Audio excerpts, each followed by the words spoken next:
Roz Laraway. I'm from La Crosse, Wisconsin.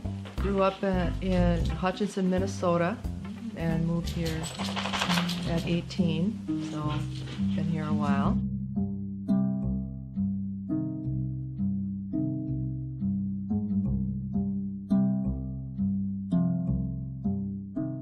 I'm part of two writing groups right now. One is the Mississippi Valley Writers Guild here in town and in the area.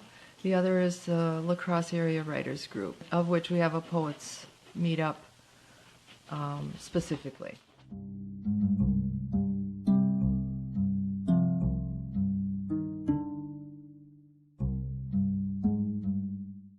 I started writing poetry when I was 9 years old, and I've written poetry off and on, consistently my whole life. More recently, I started writing prose, and am working on a book. Nice. So I'm kind of doing both now.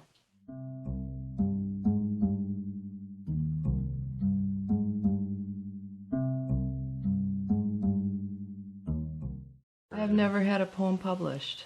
I think I haven't had the impulse to be published to date. Currently I have a poem that I did not bring today that I would like to see published as a children's book. And that would be fun, but I haven't really had a indication that I want to publish yet. So.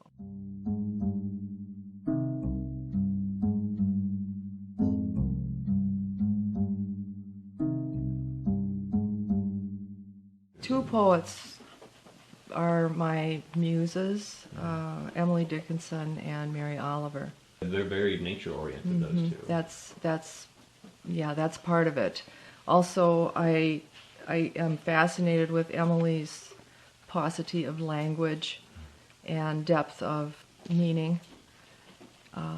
With so few words, I really admire that. I don't always achieve that myself, but I admire that trait.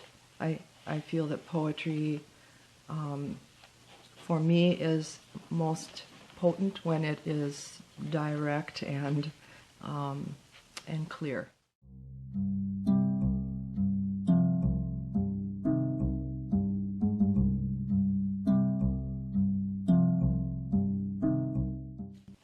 For me, it is a distillation of experience and awareness that is open to interpretation ultimately.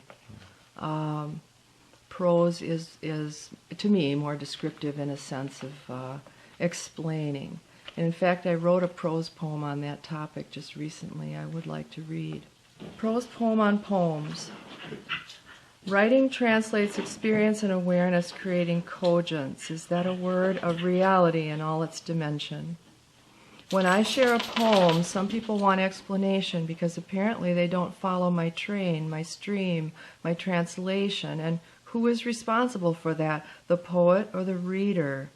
Both are involved, yet the poet does not need to have their poetry over-explained, as it is a different form than prose. Thus, by definition, something other is required of it, or some of it, to express a certain sense of the poet's understanding of a given thing, be it mundane as death or celestial as eternal life. This matters little, and its relevance expressed by the reader's choice of what will be consumed. Cold well water or fine wine, aged in the heartwood of old-growth forest, for what do you thirst? Is it the absolution of the inarticulate and mean, as in deprived, not cruel? The struggle is to make sense of either acting out the bully or taking the beating, both in the same morning before cracking an egg onto the smoking skillet. The poem, as observer, is compelled to make record of your injuries, apologies, and slaps of the children, to share your pain and theirs, to reflect your humanity, warts and all, for you to see whatever it is you are prepared to see in the mirror of my poem. And that, for me, sums up the way poetry works. It is an expression of the writer, the poet, and the reader is the interpreter of that.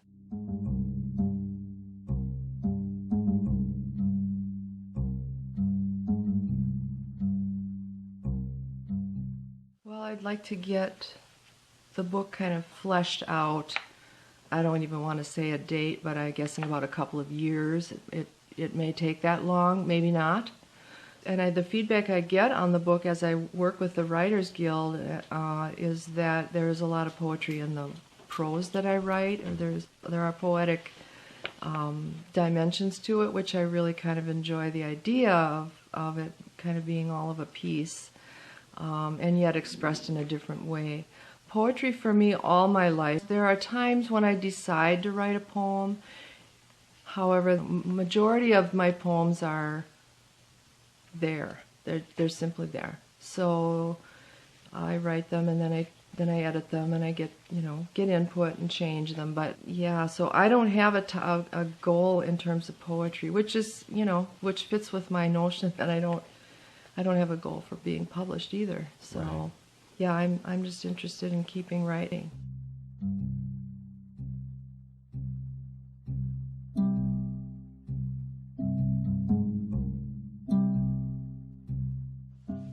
Stop what I'm doing and write it.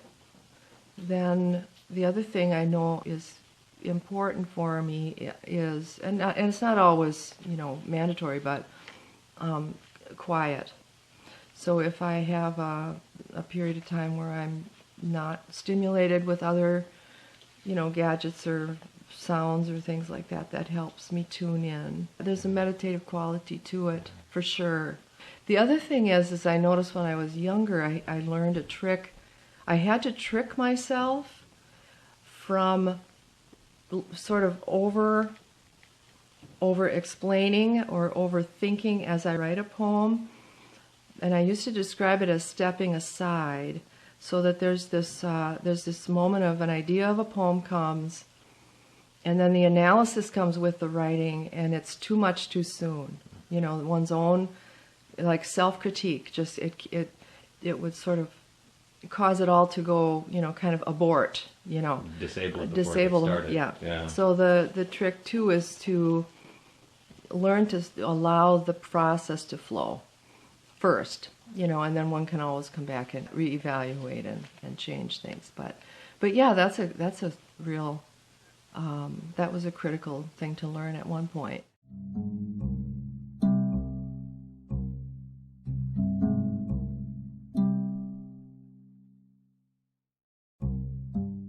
I think that our poets remain sequestered apart from other expressions of artistic style. I'll give you an example of what I mean. When we started an annual festival here called Artspire, I asked the committee, it wasn't much of a committee at the time, it was a small festival, it has since grown a lot. One of the things this event wanted to sponsor was some chalk art around the town, around the downtown area of La Crosse, and then they'd have this event for a day or two, and the chalk would be part of it. And I chalked my poems on with their agreement. I chalked my poems on the sidewalks. I think that's kind of what I mean. I believe we could have more integration of poetry in all kinds of artistic festivals, artistic events. I think that would be great. Yeah. And I think it would make poetry, the relevance of poetry needs to be in the community at large. And so I kind of balk at the idea of a sort of sequestered, I guess that's the word I mean, it implies poetry is not accessible. And in fact, it really could be, and it really is. It's just kind of breaking through that notion.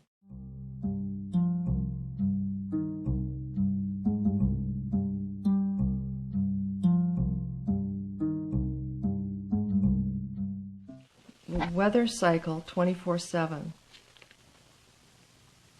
The storm gathers in menacing clouds of hubris and greed as Gaia strains under the weight of pelting, driving pride, punctuated by hard gusts of forbidding discontent, and fear runs us headlong before the tempest in flight to nowhere.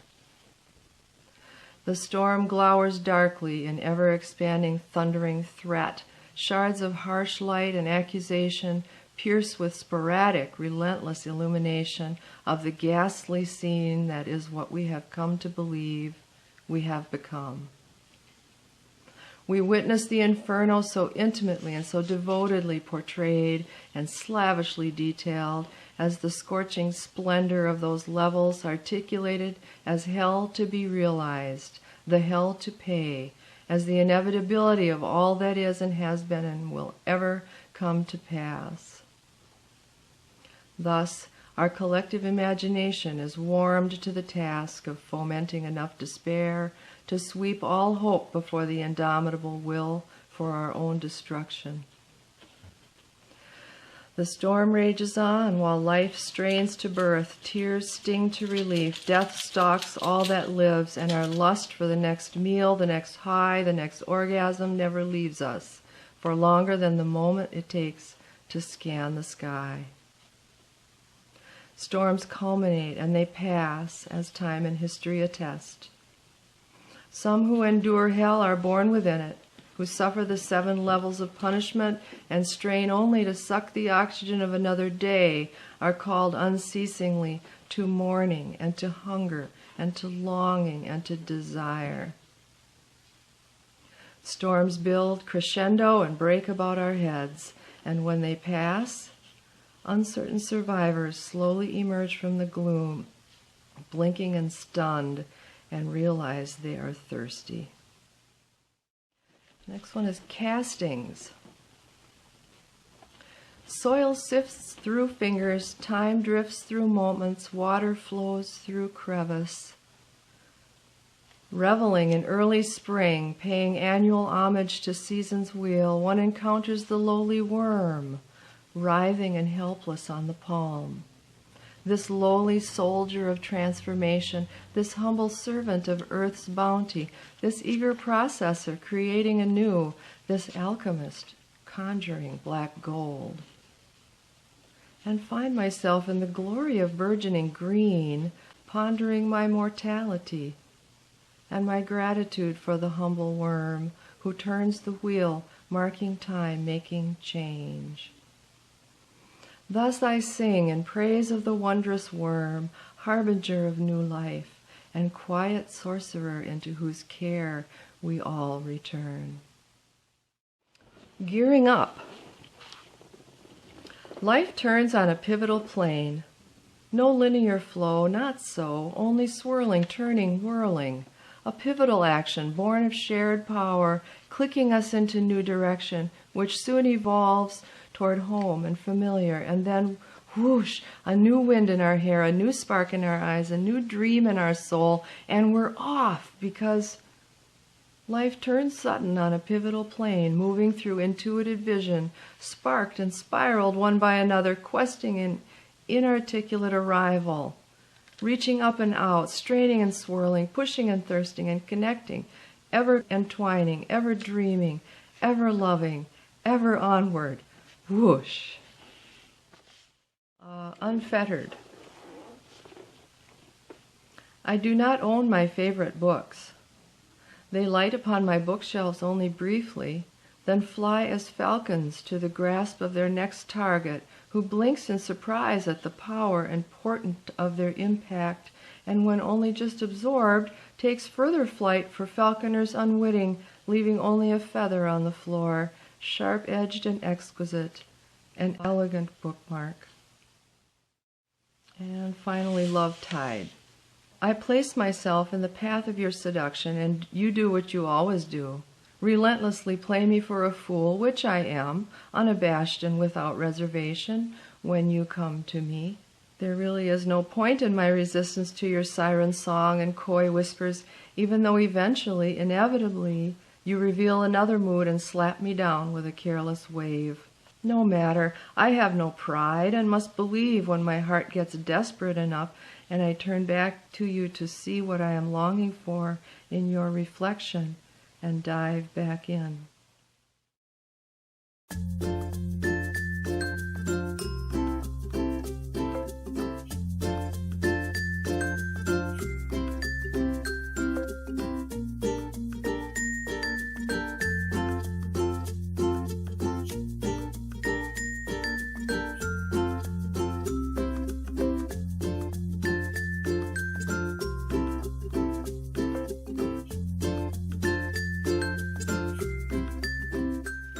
Hello, my name is Roz Laraway. I'm from La Crosse, Wisconsin, and I'm wishing everyone a happy Poetry Month.